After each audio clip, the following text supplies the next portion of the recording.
Assalamualaikum warahmatullahi wabarakatuh. Saya Andra Wijaya akan menjelaskan kembali tentang sentimen analisis.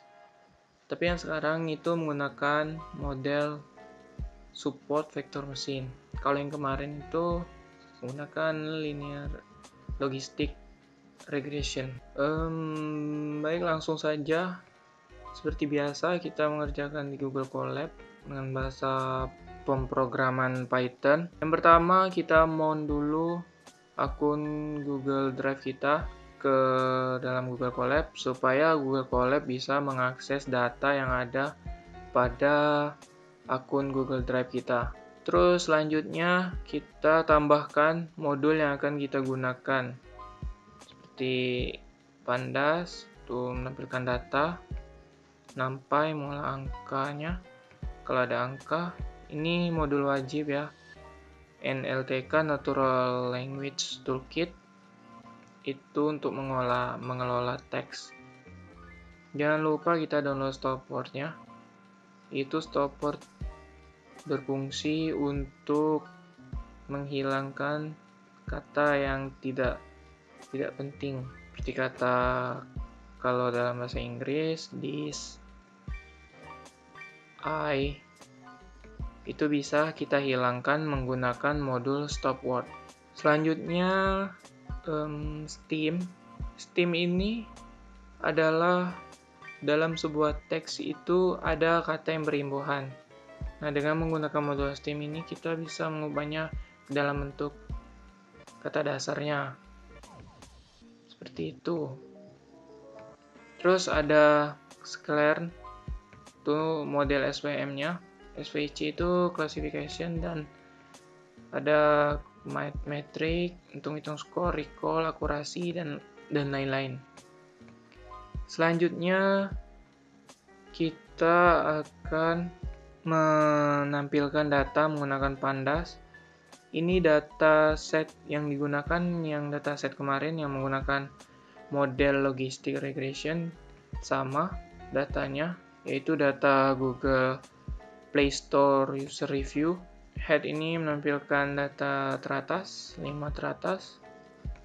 Seperti yang kemarin, sama saja. Selanjutnya kita mengambil data review dan data sentimennya. Terus kita tampilkan lagi dalam angka 10, itu 10 teratas. Selanjutnya dari data sentimen tadi, kita mengambil unique, ada positif, netral, negatif. Itu kita rubah dulu ke dalam bentuk list. Karena di Python ini ada 3 yang saya tahu, itu ada list, ada string, dan ada series. List itu kalau di bahasa PHP itu sama seperti array. Jadi kita ubah dulu ke dalam array, dalam bentuk array. Terus kita melabelkan Y ke dalam faktorisasi. Selanjutnya seperti yang kemarin, kita menghitung value dari setiap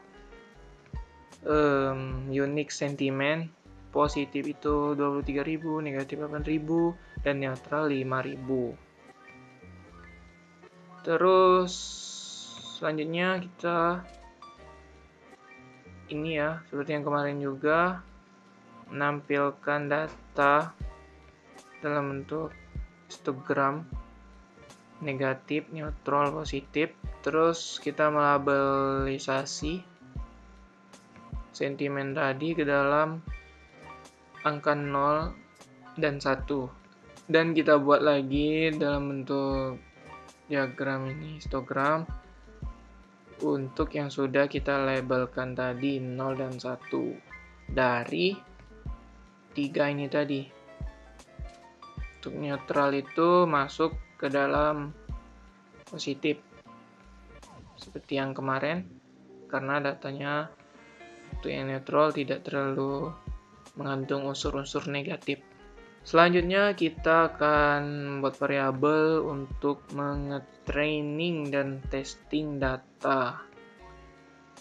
Itu data train test kita split, itu pisahkan dengan data sentimen untuk dimasukkan.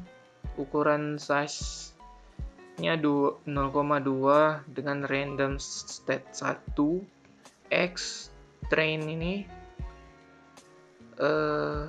sumbu X-nya.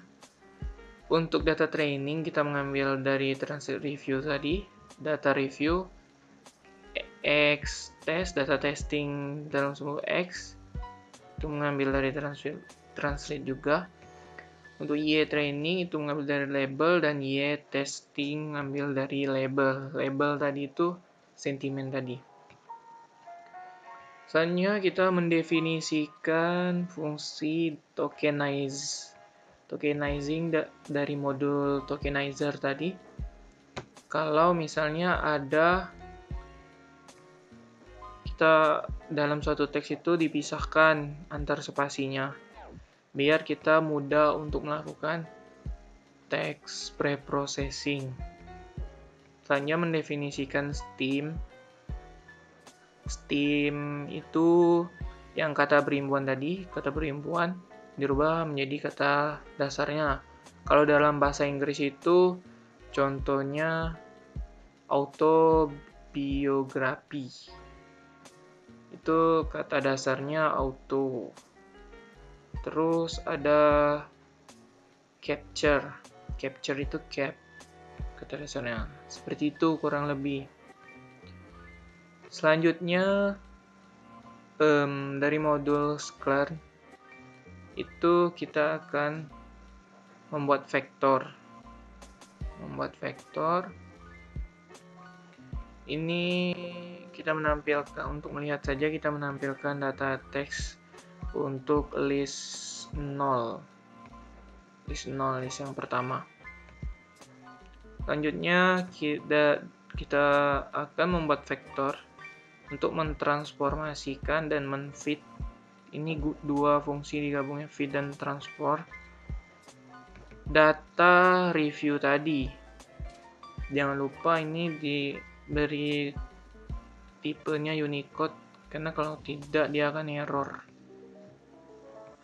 Karena data yang dibaca untuk mentransformasikan vektor itu harus ada Unicode-nya.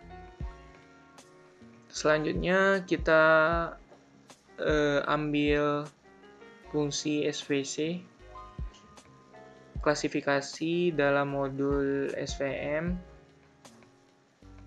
terus split data dari data training, data test tadi, dipisahkan menjadi X dan Y. X untuk X, Y untuk Y. X train dan Y train. Ini fit menggunakan model SVM-nya. Probabilitasnya false, berarti tidak ada probabilitas. Decision fungsi ini kurang begitu paham arti-arti dari ini. Tapi di sini yang ditekankan adalah skornya. Skor dari model SVM. Itu skor untuk data trainingnya 0,99. Untuk data testingnya 0,91. Kita bandingkan dengan yang kemarin. Itu menggunakan logistic regression. Kemarin untuk akurasi skornya 0,89 dengan 0,93. Jadi di sini untuk trainingnya lebih besar akurasi dari model SVM dibandingkan dengan logistic regression. Sedangkan untuk testingnya itu lebih besar logistic regression dengan angka 0,93, sedangkan untuk model SVM-nya 0,91. Jadi untuk kedua model ini menurut saya untuk mentraining datanya itu base modelnya itu mungkin akurasinya lebih ke model SVM. Kalau untuk mentesting datanya lebih base modelnya itu ke logistic regression. Ini adalah simple SVM menggunakan classification. Mungkin itu saja dari saya tentang sentiment analysis menggunakan model SVM. Tergantung kalian ingin menggunakan yang mana, karena sama-sama best menurut saya. Tinggal lagi tergantung datasetnya seperti apa dan cara mengerjakannya lebih cepat yang mana. Sekali lagi saya akhiri. Assalamualaikum warahmatullahi wabarakatuh.